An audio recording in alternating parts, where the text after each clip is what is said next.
Hey guys, what's up? Welcome back to my channel, or welcome to my channel. If you're new, I'm Shelby. It's very nice to make your acquaintance. Today, I needed to put on some makeup because I'm going to a bridal shower. So I'm gonna put some bridal shower makeup on this face. And I am also going to be talking about red flags whenever you are looking for a job. Basically, if you don't know, I have had a lot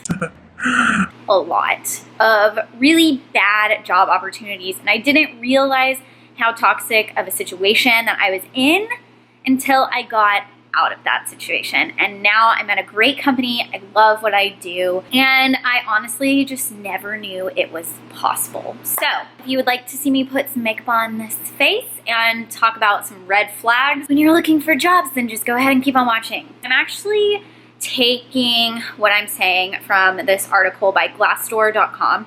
So Glassdoor is a website where you can go online and basically give feedback to your company. So if you leave a company and you loved where you worked, you can go to Glassdoor.com and you can be like, it's a great place to work, this, that, the other.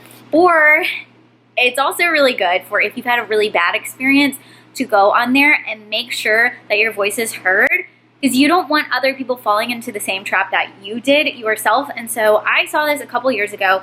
It's an article called 7 Types of Companies You Should Never Work For. And I remember reading this article and just seeing so much truth in it.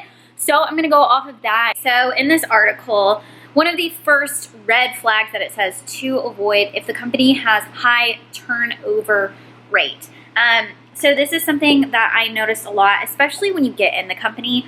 Oftentimes you can't totally tell when you're on the outside looking in. To be real, and a lot of companies that do have high turnover rate will try and hide it. But I will say, when I first started looking for jobs, I kind of ignored the Glassdoor reviews. I would see a lot of negative reviews, but I would look at the company and be like, but I really want this job, so I'm just going to ignore it. Most of the time, I would say, like for Yelp, for example, most people are going to leave reviews for something only if they had a bad experience, from what I found. I'm more inclined to leave a bad review if I just had like a really crappy time at, a restaurant or at a job, versus if I had like a good experience. All that being said, is high turnover rate is a big red flag. Basically, high turnover rate means that they're letting people go and replacing them, letting people go and replacing them. And that means that to them, their employees are replaceable. And then once you basically ask for a raise or want to grow with the company, is typically when they let people go. I have seen this at countless jobs where, especially at a job I had in San Diego, this company was one of the top companies to work for in San Diego. There were a lot of young people, which I would also say is kind of a telltale sign for high turnover companies typically, because they know that they can hire people for cheaper. And once they, like I said, ask for a raise or want to move up in the company, they basically lay you off. The company I was at had a very high turnover rate, and I noticed this because when I first joined, the entire marketing team had been laid off days before I was hired. When I was laid off, 75% of the company was laid off.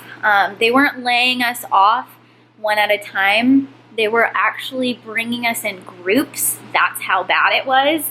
The HR girl who was laying us off had gotten laid off earlier in the day, and they made her stay and lay off everyone else. It was awful. Also, when the layoffs happened, the CEO was nowhere to be found. The CMO, who is like my boss, was not there. Just high turnover rate, that just means that you're most likely going to get laid off unless you have plans of not being there for very long. The second thing that they talk about is the culture clash corp.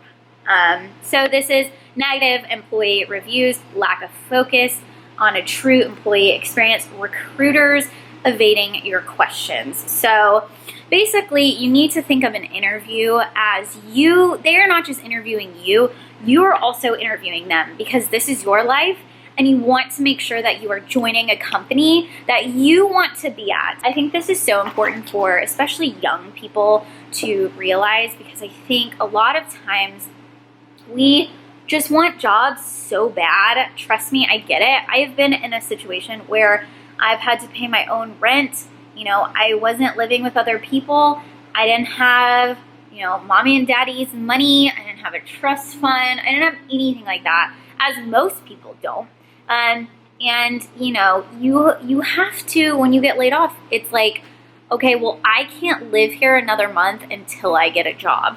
And so a lot of times you just want to take the first thing that comes your way. But I'm here to tell you, if at all possible, I would say move in with your parents before taking a job that you just aren't 100% ready to take. And obviously, bad employee reviews. Again, do your research, because there were companies that I would see a ton of bad reviews, but I would ignore them because I just assumed it was people who had gotten fired because they had done something and they were just angry and just were, taking out their frustration. So they mentioned bad company culture. I'm here to tell you that I had a company in San Diego that I was part of, and they love to talk about their culture and how their culture is great. And they would have things like an annual scavenger hunt and parties, and on Fridays they would go out as a team and have team lunches, etc., etc., etc. I will say a lot of companies who aren't going to pay you well or are trying to hide behind something love to tote their company culture. I'm just here to tell you, if they say they drink, or my company, they had a bar in the office, a full stocked bar. And while that may sound fun when you're young, it is such a double-edged sword. For instance, our CEO would talk about, oh yeah, drink, have fun.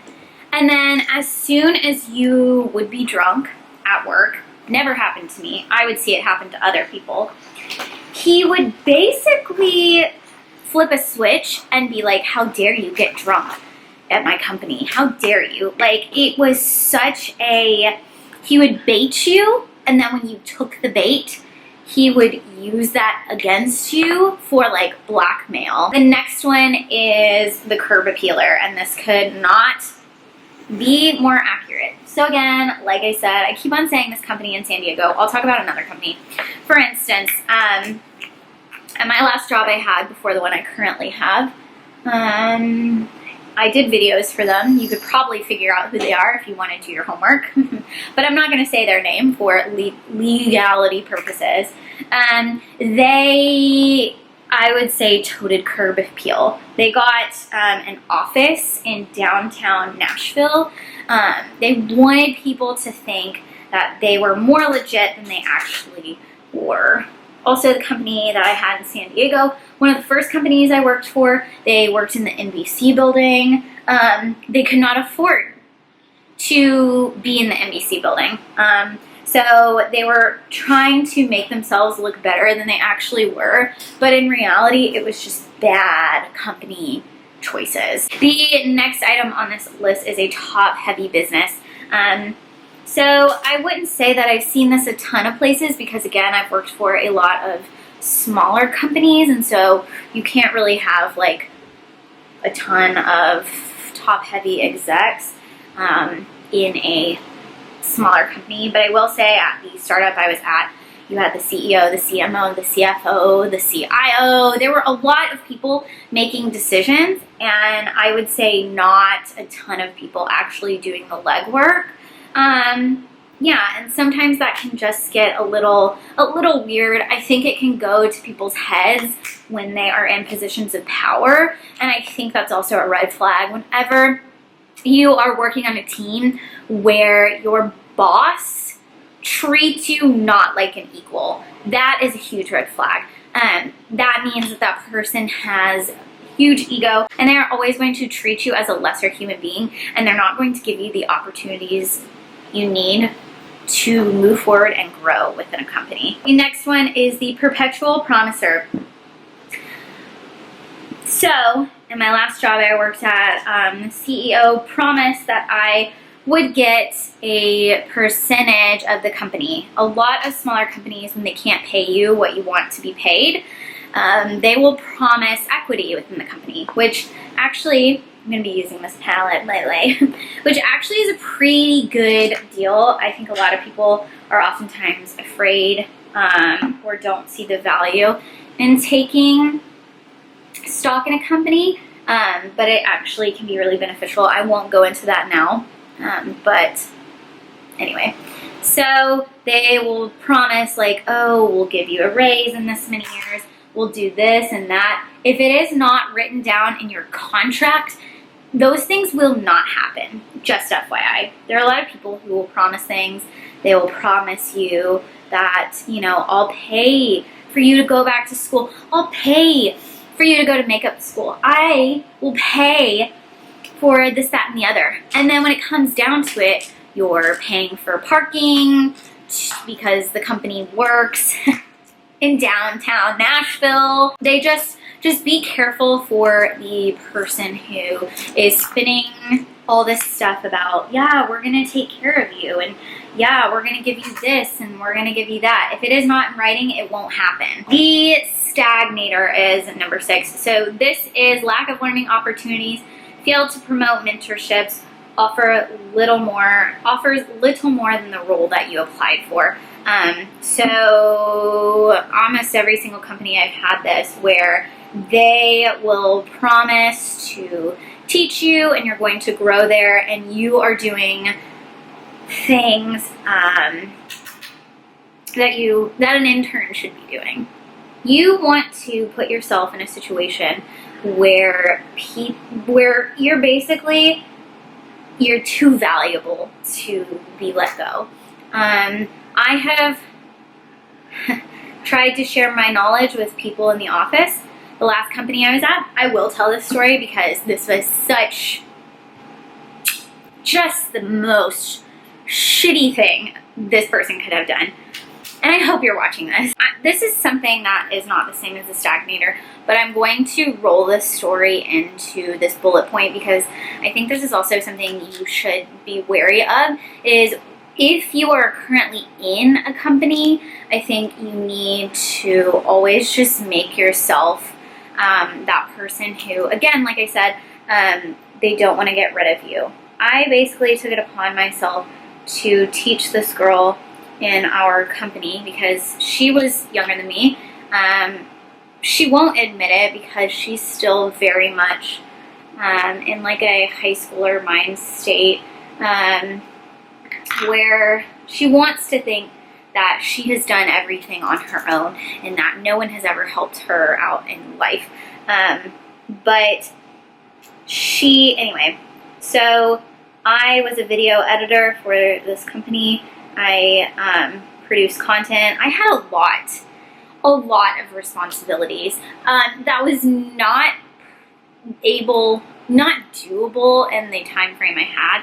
I was supposed to be running social media accounts, providing content for all the social media accounts, writing copy, doing photography, learning how to use this camera that I've never used before. And mind you, like, everything I do on this YouTube channel, like, I'm self-taught. I didn't go to school to learn how to edit. All of that is my own.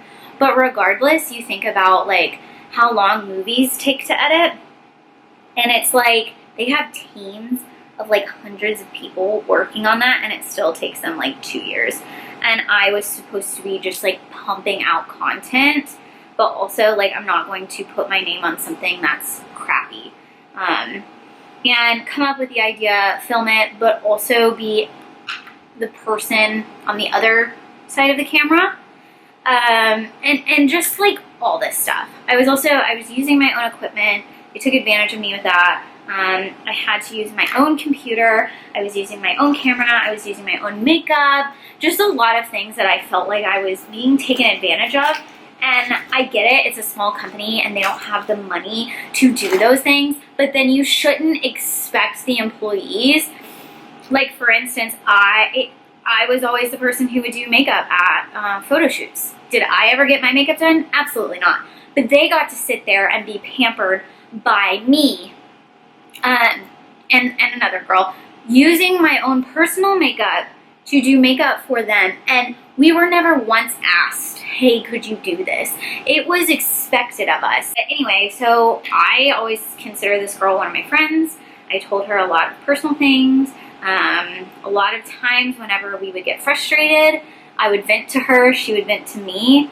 Also, another red flag of a very bad coworker and toxic coworker is someone who is constantly talking about people behind their back, because that means they are talking about you behind their back, and doing it in a way that's very juvenile. So for instance, if you have a problem with a person, wanting to go immediately tell the CEO or the higher ups and involve them in an argument that you're having with a coworker, it's like, that's not how life works. You know, you can't just like run to mommy and daddy to fix all your problems. You need to be an adult and have a person-to-person conversation with the person who you are having issues with, instead of acting like you're a high schooler and like tattling to your boss about them.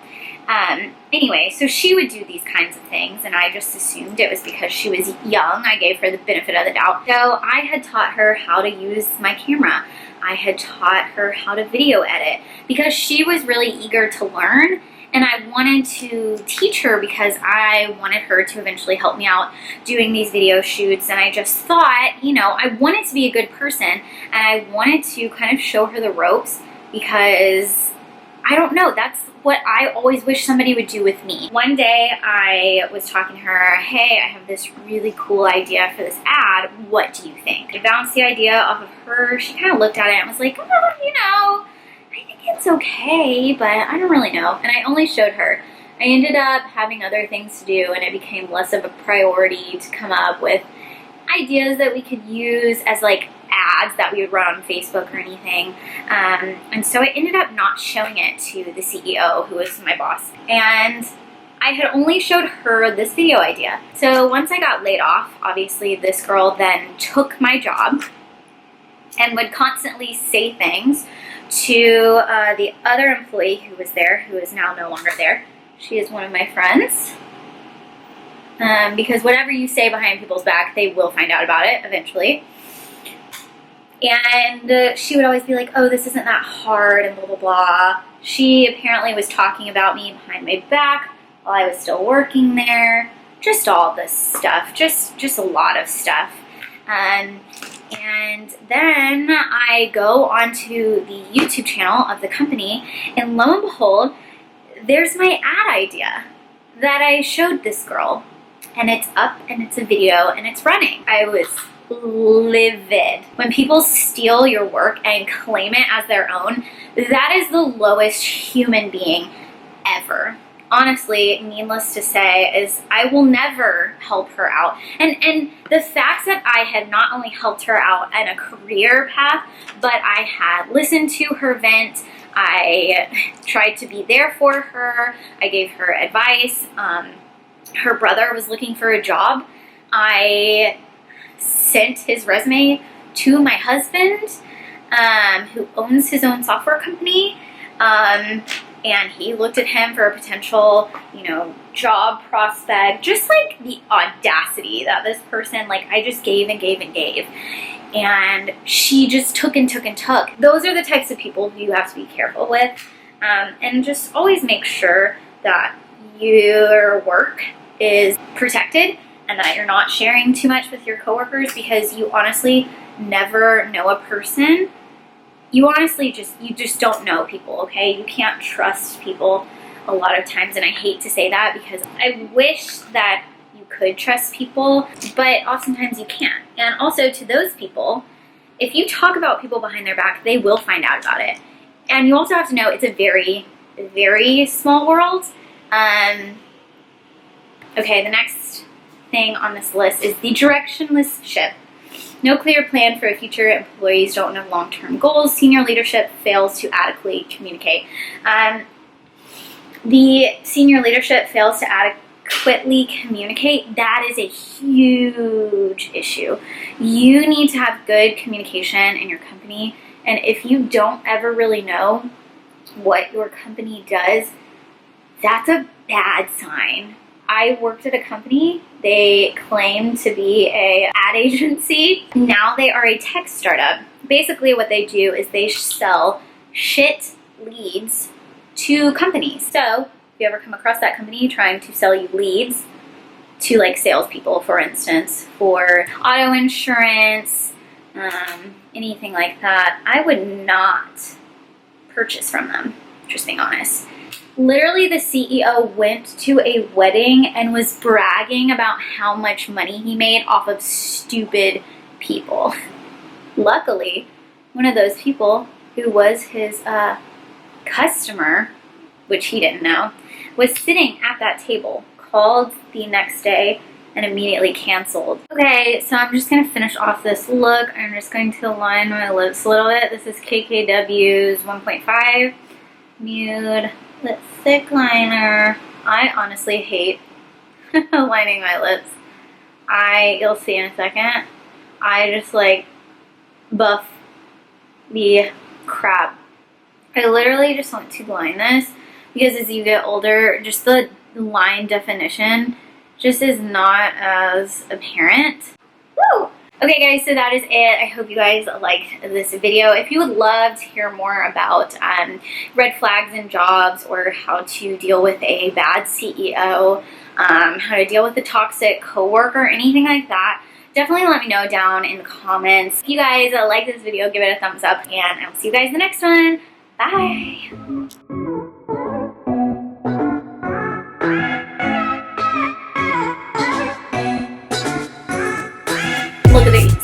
Look at these lines. Oh yeah, baby, that's 10 years. 10 years out of high school.